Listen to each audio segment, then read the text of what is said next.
So, good morning. So, I just kind of want to do this quick refresher of conflict, even though I know we kind of looked at this at the beginning of the year. It doesn't hurt to kind of get a nice little reminder of what conflict really is. So, conflict, its definition is the result of competing desires of the presence or obstacles that need to be overcome. Conflict is necessary to propel a narrative forward. It's necessary to make sure it's there because if there's no conflict, there's really no story. Two main types of conflict: an internal occurs within a character, and an external, which occurs between two characters or outside forces. So, character drives the plot. Like I said, it propels the narrative forward. No conflict, no story. Thus, the main conflict must be between the protagonist, our main character, and either an internal or external antagonistic force. There can be smaller conflicts, like there can be like little small subplots within a story, but these smaller conflicts don't necessarily have to involve the protagonist. Supporting characters or like sidekicks or mentors, they can also be involved in conflicts that with either each other or with other forces as well. So man versus self is one of the more, I guess, prevalent conflicts that we'll see. It develops from a protagonist's inner struggles and may depend on the character trying to decide between good or evil, or overcome self-doubts. This conflict has both internal and external aspects, as obstacles outside the protagonist force the protagonist to deal with inner issues. So I have clips provided on the side. If you want to watch them kind of on your own time to I guess, strengthen your understanding of the conflict, go right ahead. I know I'm in the interest of time, I'm going to kind of skip over it.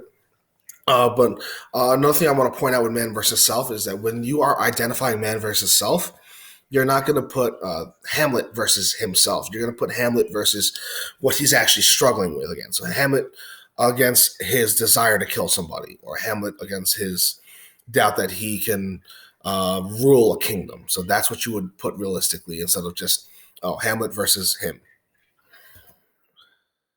So man versus nature is a type of conflict in which the character is tormented by natural forces such as storms or animals. This is also an external conflict. So, like I said, if you want to view the clip on your own, you may, just in the interest of time, because some of these clips are a little longer.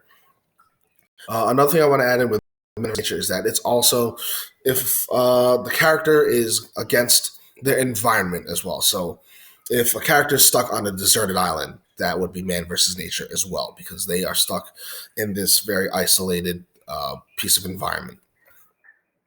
Man versus man. This is probably the most common one that we've all seen. It's a situation in which two characters have opposing desires or interests. The typical scenario is a conflict between the protagonist and antagonist. This is an external conflict. Most thrillers and mysteries have this type of conflict. Man versus society. So this one's the one that I guess a lot of students get tricked up on, because when they think society, they think a whole group of people, not just a singular person. And in fact, that's not really quite how that works. So a character takes on society itself and not a single person. The character stands at odds with societal norms and realizes the necessity to work against these norms. This is an external conflict. So you are going up against a large collective's beliefs. You're going up against their ideas, what they stand for, not necessarily them in person. So, for example, it could be you versus the law, or you versus a world where only green-eyed people exist. And then finally, man versus fate or supernatural. This situation results from a protagonist working against what has been foretold for that person. While this conflict was more prevalent in stories where gods could control fate, such as in ancient Greek dramas, there are still examples of this type of conflict in more contemporary literature. So an easy way to kind of identify this is, I was always told, something, if there's a conflict that a character has and it doesn't seem like it's of this earth, like there's no way that you could really explain how this is happening, then you most likely have a man versus fate or supernatural. So those are kind of our 5 types of conflicts that we'll be seeing throughout, I guess, a lot of literature.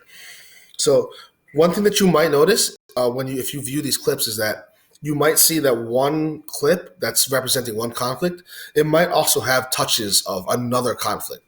So it's normal to see 2 conflicts kind of overlap each other. So hopefully, this was a good refresher for you, and hopefully this helps when you do your assignment later today.